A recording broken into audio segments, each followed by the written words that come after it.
Hello and welcome to another Star Citizen podcast. It is the start of April. I'm unfortunately by myself. I'm BoredGamer.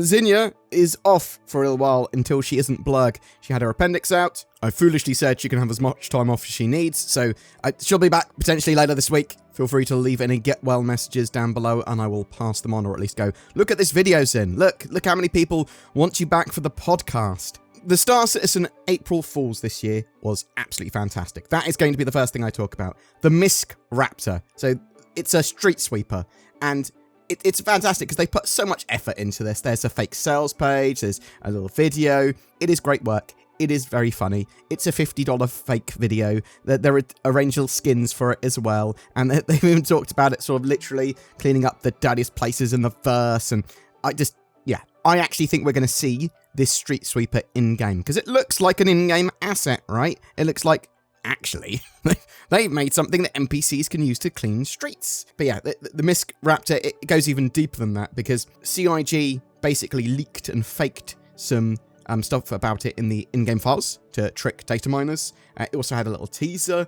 They basically breadcrumbed the community for April Fools, and they went, yeah, let's see what happens if we put a little MISC Raptor reference, the Raptor reference in the game files. Oh, you're going to think it's a real ship or vehicle, are you? Yes, I am going to think it's a real vehicle. And also, a lot of people want this now. A lot of people are like, oh, no, but it's cool. I'd actually buy them, or I want to be a street sweeper. And some people actually mean that. Some people are in it for the memes. Some people genuinely mean it. Now, you can actually try and buy one or click on the more info button on that sort of sales page, and then you'll get a you were fooled page, but you also get a forum badge added to your account, which is worth having in my opinion. I really want to know, do you think we're going to see street sweepers in game used by NPCs? I actually really do. I even think it's actually a good idea because it adds a bit more depth to the living, breathing universe, right? Although it might be a bit hellish if you've got NPCs driving this around. Players will work out ways to, use them to glitch into things or get hit by them or otherwise steal them. Talking more generally about some other topics, Alpha 3.23,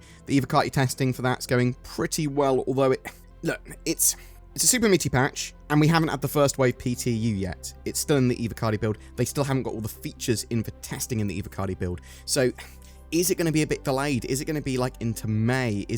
Or are we going to start to get Wave 1 PTU by the end of week one next week, and then they're actually going to pow, sort of plow through it and actually get something out for... Because they want 3.23 out for April live. I'm not sure if they're going to be able to get there. There's just too much going on, but we'll have to wait and see. I mean, there's some other cool stuff in that patch, though. Cargo and persistent hangar stuff, like having ships spawn in your hangar from an elevator. I think that's awesome. Being able to customize your hangar so it's some kind of base as well. Oh, yeah, sign me up. And just all those cargo updates, basically having times and costs associated with cargo. I can manually do my cargo as well if I want. And there's cargo hauling missions. There's going to be that in there. And there's just a ton of new points of interest and a huge amount more content in this patch, including creatures. That bird and dog, people are talking about it still, and with good reason, because CIG basically went, and now creatures. And we always sort of memed creatures like, they'll be in the game soon. And we did expect creatures to be in this year, but they sort of surprised us with pack animal, with the dog, which you can actually go and shoot and harvest and have missions for. And then you've obviously got the birds as well, but the birds are kind of non-hostile.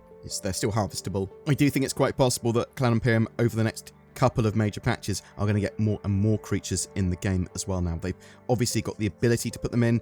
If you've seen any of the EVOCATI footage, you've been playing in the EVOCATI or whatever, you'll know that the dogs and birds are a bit derpy at the moment, and sort of the dogs especially become very unresponsive quite often, so sort of bear that in mind. But it's Star Whales, the sort of Yetis, the Pyro Crab, Space Cows, all that sort of jazz.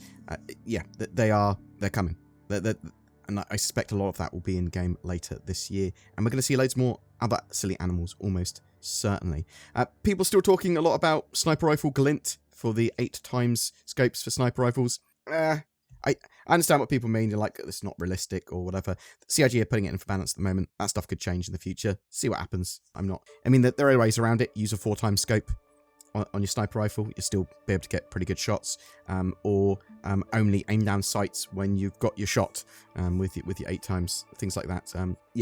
I'm absolutely loving that Alpha 3.23 sort of feature set they've got planned for it.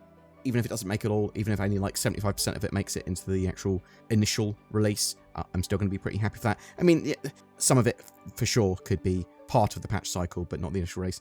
And we don't know what new ships and vehicles are coming with that patch, right? Like, obviously there's the Hornet Mark II, which is sort of in-game now, but they've got that new hover bike, and people are talking about it being the Mirai Pulse, which it very well could be. And it's very possible there will be more ships and vehicles as part of that patch, but obviously we are sort of getting quite close to Fleet Week, and CIG do like to have a few vehicles and ships for Fleet Week that they can go, bam, buy this. So even if stuff is ready, maybe they'll hold some back, but not others.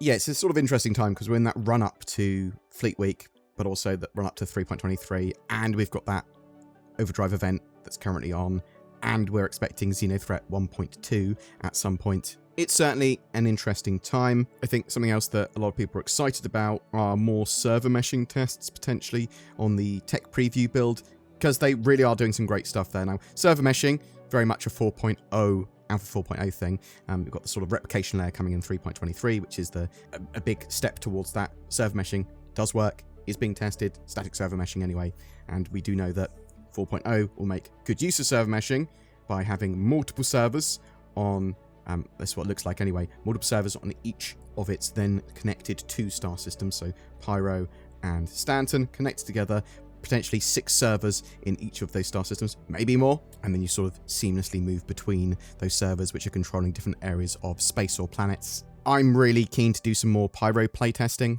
especially with all the 3.23 updates. Sort of that makes the game look a load better and feel a load better with a load of like FPS improvements, but there's a load of other stuff going on in that as well. I don't know how many servers that they will try and cram into each sort of star system at this stage for static server meshing anyway. Obviously with dynamic server meshing, they can sort of have it where, well, they can spin up and down servers as necessary for each object container. So effectively you could have one server for a whole sort of star system, or thousands all nested within each other. But that's, as I said, dynamic server meshing, not static server meshing. Static being literally predefined zones, areas of the game that each server covers. But anyway, I digress. That's what I wanted to talk about today, just that sort of stuff. I'm really excited for Alpha 3.23 going to a sort of Wave 1 PTU and then onto live. Hopefully it will make it by the end of this month. That is what the plan is still. I do think it could get there. I just also want people to be aware of the possibility